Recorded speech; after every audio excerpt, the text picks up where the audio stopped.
Hey guys, as you know, we're here at the Evansville African American Museum. Like I said, we are getting ready to explore some history from Evansville, Indiana. We are located in the Lincoln area, so all of this is part of the history. Like I said, I hope you guys are ready for this because I'm ready. Like I said, this is the first time we've been here. So other than that, guys, let's go check out this history and see what they have to offer us.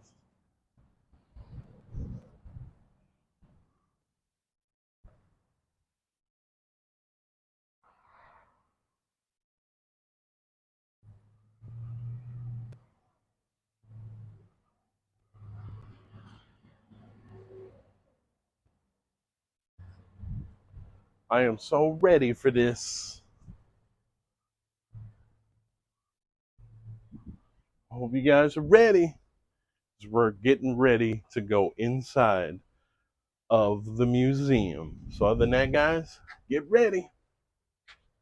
This is how Lincoln Garden used to look. And this is the building we're in right now. And this is the building that she tried to save as many of these buildings Miss Sandra did when she came back from Africa. But this is the only one they gave us. And they didn't even want to give that to us. And we had to make sure we dotted every I and crossed every T to make sure that we were properly certified. And now we're on the register. We don't have that many African American museums in the whole United States. And we're very blessed to be one. Well, this building here is this one that you have here, y'all in. This is the museum. They tore all of these buildings down, but they rebuilt some new ones. And then a horrible thing came to them when the gentrification comes. So when we go upstairs, we'll talk about how all this messed up too. Now remember, all of this used to be African Americans. And that's the way it was planned, but when the gentrification came, they took all of our blacks out, except 3 families. Look at all these apartments, black. And the gentrification came and private owner got it, built them for us, but private owners found a way of moving us blacks out. And then another company bought it. Now we only have 6 African Americans living in here, but we get to see the apartments upstairs. Over here is about a church, and this is Liberty Baptist Church.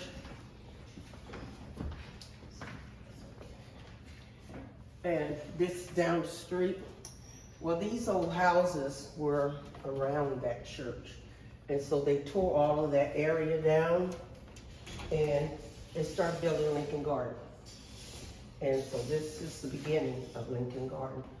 Now, these 2 pictures here are the same pictures, but they are the houses that are directly across the street, and they're called Teachers Row. In the days when they built those, these were middle-class families when they even built the housing project. And the second one there, that used to be Mr. Best's house, and Mr. Best was named to Frederick Douglass. Well, it stayed Frederick Douglass until 1928. When 1928 came, they built this school, Lincoln School, and that's the school that's directly across the street. Well, Lincoln School stayed Lincoln School from 1928 till 1962. And that's when desegregation came through Evansville. And that was an all-black school, so they closed it down. Well, it stayed down for some years, and then they reopened it. And then when they did reopen it, it became an alternative school where the kids went to school year-round.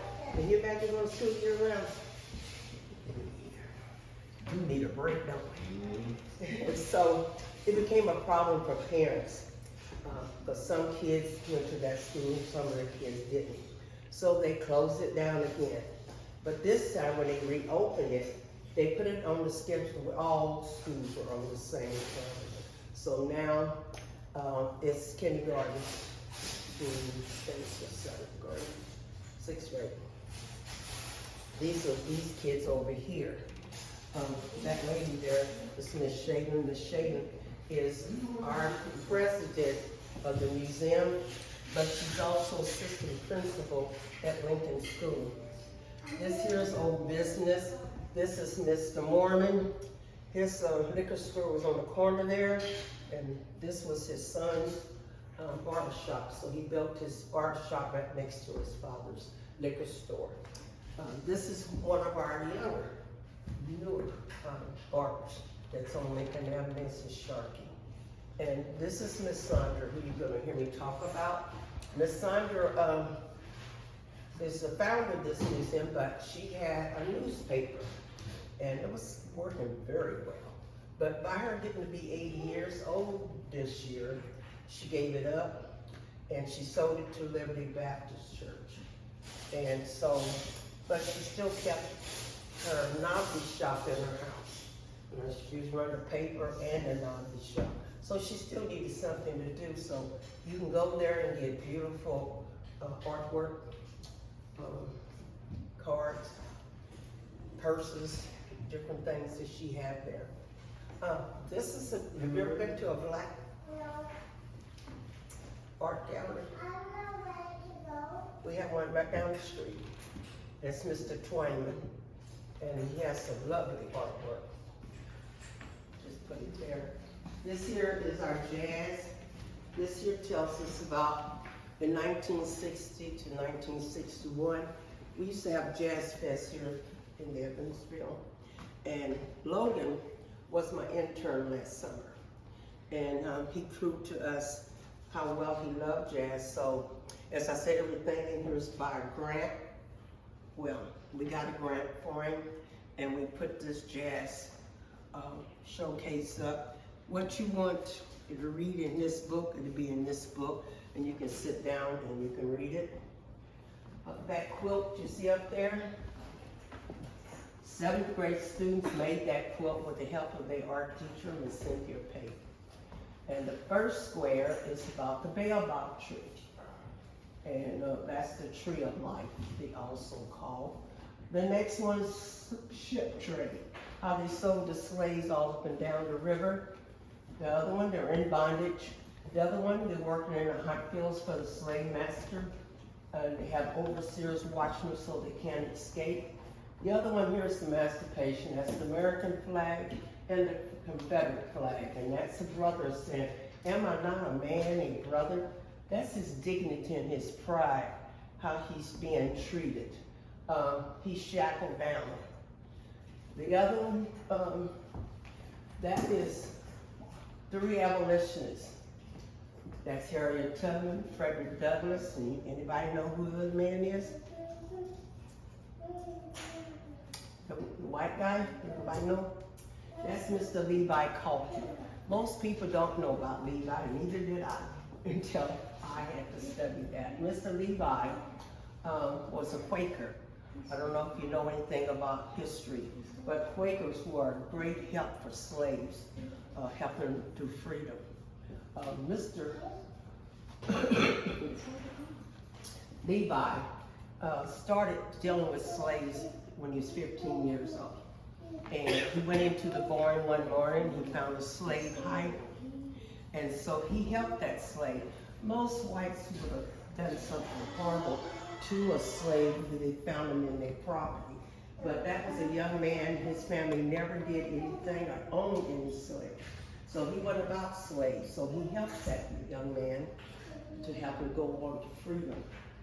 And then Levi gave up all his whole life after that, even when he got married to slavery. And so he is our president of the Underground Railroad. You would think a black person would have been Harriet Tubman someone, but it wasn't, it was a Quaker. The other one is the Mason-Dixie line, which runs into our Ohio River, and slaves did escape by river. The other one is a ladder showing them the way at night as they travel. The other one is the North Star and the Dipper, letting them know they're heading north. The other one down here is right here in Evansville. Indiana was supposed to be a free state. Mr. Carpenter was a rich railroad man, And he hired conductors. You see the little silver sparkles? But those are conductors that he sent to Ohio, Kentucky, and Missouri to bring slaves to Evansville, because this was a free state. And so he brought freedom, or gave him freedom. We have a library called Willer Library. So if you really want to know anything about rich history, you can go to Willer Library and learn about it. The other one here is the Emancipation Proclamation. As a kid, I was taught that Lincoln freed the slaves. Well, he didn't free the slaves no way soon. He took his time. First, he wanted all of us to go back to Africa. All Africans go there, to Africa. Well, Africa didn't want us because we've been here enslaved. So that was the situation. Lincoln, he even owned the Victorian from 1950 to 1950. Again, all these different things happened here. Jim Crow, Reconstruction, Juneteenth. Well, in Evansville, they wanted it to be proper. They didn't believe in gambling, drinking, prostitution, none of that. We come down here. This kind of hurts. Our black brothers helped fight the war with the whites. But when it came time to bury us, they didn't bury us properly. They just dug a hole and threw our fellas in. But they gave the whites a proper burial. So what you see down here, these guys here are giving them a proper burial. Over here, this is about slavery. And this is very interesting. You can sit down and read it in this book here. I don't know if you ever seen cotton. You anybody seen cotton before? Well, that's cotton. These are shackles. Like that brother is shackled down. Have you seen this kind of old money? I've never seen $1.50. Y'all can look at it now, but you can look at it later. What I'm doing, I'm just telling you so that when we're going to put it back up on out there, that you're subject to be filmed. For sure. Everybody don't want to be filmed, I understand. you know, and so you have a choice, you know. So that's what's made me ask you, because you didn't see it in writing in the beginning and say, I don't want to be filmed. Okay. Okay. Thank y'all very much. You ready? Yeah. As you know, the Green Book, it tells the history for African Americans as they traveled the United States. In this book here, you had this, it's like a map, and it would tell you what cities that you're in and that what you can do. Like on page 12 is Evansville, and this would be Evansville, and it showed 4 different homes that were called tourist homes. And they knew that when they came to Evansville, and they had this book where they could go to Miss Lowe's house, Miss Beth's house, where they could go and stay. And you said that you were from Oklahoma. Yes, ma'am. Okay. What we say you were 30, who many? It's New York. Okay. Oklahoma. Here you are here. It's quite a bit for Oklahoma. Here, all this whole page, all the way here, and go away to Oregon. It went to. What part of Oklahoma you from? Oklahoma City. Oklahoma? Oh, you right here. Right, We just saw you. Here you are, Oklahoma City. Is any of these streets y'all know of? Y'all making it look. 2nd Street. Y'all making it so real. I know all them streets. Yeah. See, Oklahoma had it going on. Yeah. As I talked to you earlier, you told me you remember the artist who was pianist, and I love that because that happened even when Sammy Davis and them went to Vegas, and all these black artists needed a place to eat, sleep, but they were good enough to play for them, but they wasn't good enough to eat or sleep in their buildings. You know, and that's horrible. And Sammy and them they protest and they wouldn't even sing or eat there. And so that's the same way with that pianist. He felt like if I can't eat here, I'm not gonna play for you. So they didn't play. So that's a good book, yeah. This here is a small 1-bedroom. And as I was telling you, I used to live upstairs and it was a large 1-bedroom. And they had studio, 2-size 1-bedroom, and a 2-bedroom. And this is the kind of stoves that they had. Now, when I lived here, they had a potbelly stove. And you would use coal or wood to be able to heat your home. See why President Roosevelt chose this area to bring affordable housing. They were shotgun housing, no paint has ever been on the homes.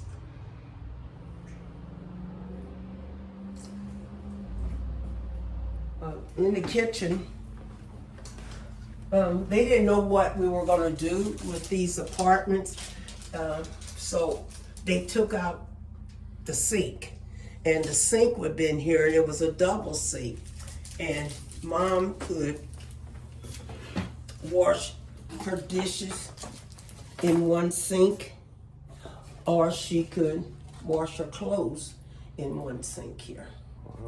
And this is old washboard. Didn't have washing machines. And this is the kind of stove we had when I lived here in the 60s. Now, we didn't have this kind of refrigerator. We had a electric refrigerator. But this here is one of the first gas refrigerators.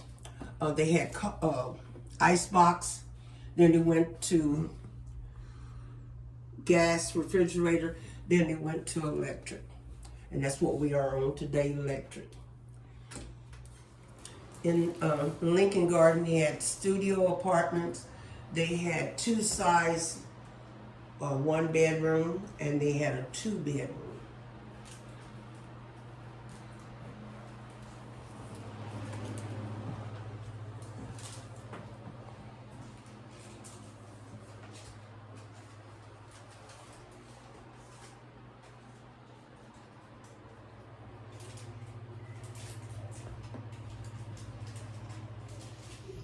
And this is the southern country of Africa. This is her name, Cynthia, and Emily is her daughter's name. And she did that by pencil. She drew it on pencil.